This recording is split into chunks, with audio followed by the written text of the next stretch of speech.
Hello guys, welcome back to Comic Book Cafe, and today we are reviewing one of the books I'm very excited to read. I've been excited since it was first announced, and that is Journey to Star Wars Force Awakens Shattered Empire issue number 1.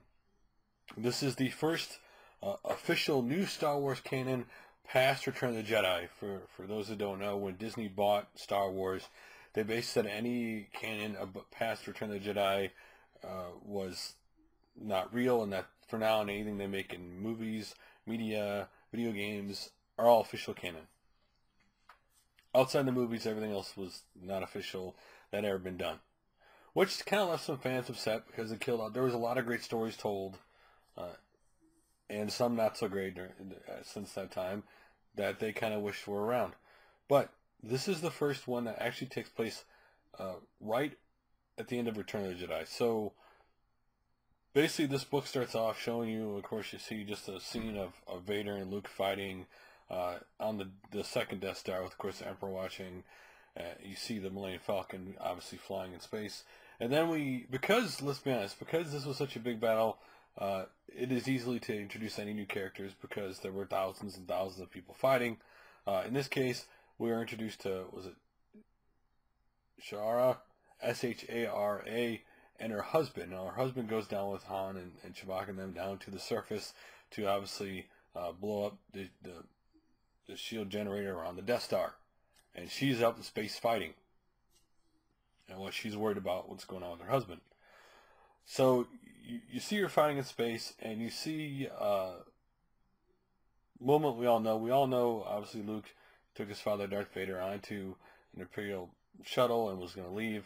And she goes to attack it because they said don't let any ships leave.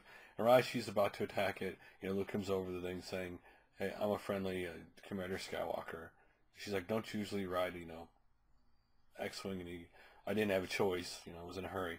So we see him leave, obviously the Death Star, and then we see back at the Rebel ship.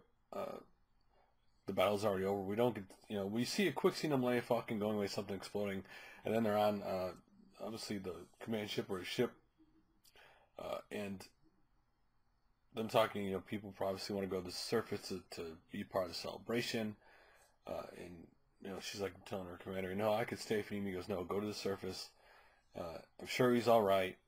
You don't know at this point it's her husband, but you're sure he's all right. She goes down to the surface. You see the Ewoks, obviously, and then you hear,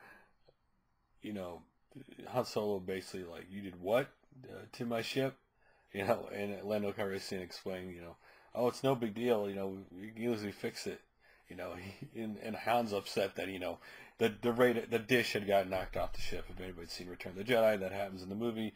And then as the girl walks by, Lando, says, "A nice flying out there," and then you see banter between him and Han again, where Han's like, you just can't, you just can't stop yourself, can you?" He goes, "No, I can't. Hey, I like all things beautiful," is what he says.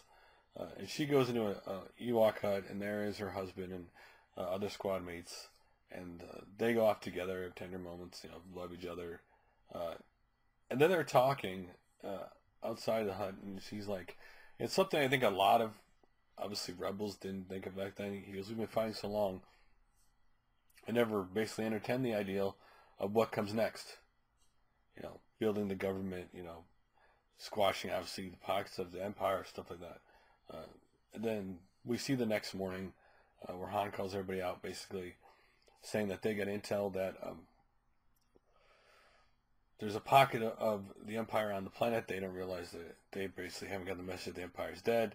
And it's not right. He's like, basically, it's not nice to leave the Ewoks with them, so we're going to go take care of it. And the girl volunteers because her husband's going to go with Han and them again, so she volunteers to fly the ship in. And it's funny watching her fly in because Han's there and everything, and you see all these Ewoks, and she's like, "Stop, don't touch that, don't do this," because the Ewoks are touching everything. And she's like, "Keep it here." He goes, "Hey, you're the one who volunteered." And they land on, they attack the Empire. And they're in there for a while. They come out, and she's basically like, "What took you so long?" And Han's like, "They had a lot of data. There's a lot of communication, and it ain't over yet." And that's how the book ends. Again, this is more of a setup book, obviously. I mean, some of the characters a scene you're very well Return of the Jedi, what happened at the very beginning, introducing new characters, obviously, to go forward. I'm sure there'll be more as the book goes along than just these two, and we're seeing, obviously, they're going to have to fight the Empire. Just because the Death Star was destroyed and the Emperor's gone, there's a lot of Empire troops out there, and so clearly there's a lot of Empire left to be, and a lot of people want to see like General Thrawn and other stuff, like who's left and what's going to go on with the Empire. But again, it was cool to finally see something takes place after Return of the Jedi. It's now official canon that takes place right after it, not like years later. So now we kind of get to see what happens now that the Emperor's dead, and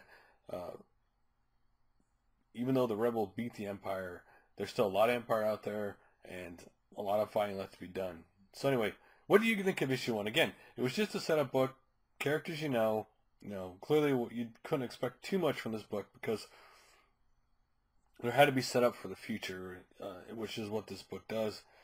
Its settings you're obviously familiar with. Again, overall I enjoyed the book.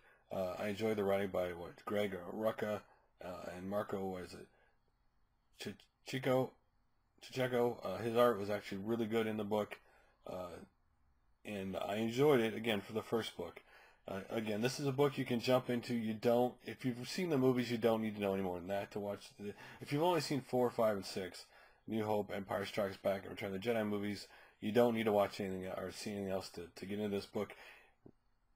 Really, if you haven't actually watched those movies, there's not a lot to know. You can just jump right into this, and you'll probably know it all, or see what goes on as it goes along. There were a lot of covers to this book. The Ewok cover, Jump into Hyperspace. So, if you're a Star Wars fan, there'll be multiple covers to get for this book.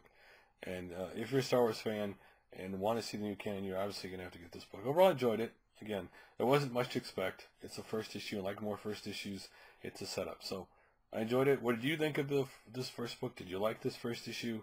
Are you excited with it going forward? Or are you the kind of person when I read the books and other stuff before, you're kind of hesitant? Anyway, let me hear your guys' opinions like always, and I'll make another video soon.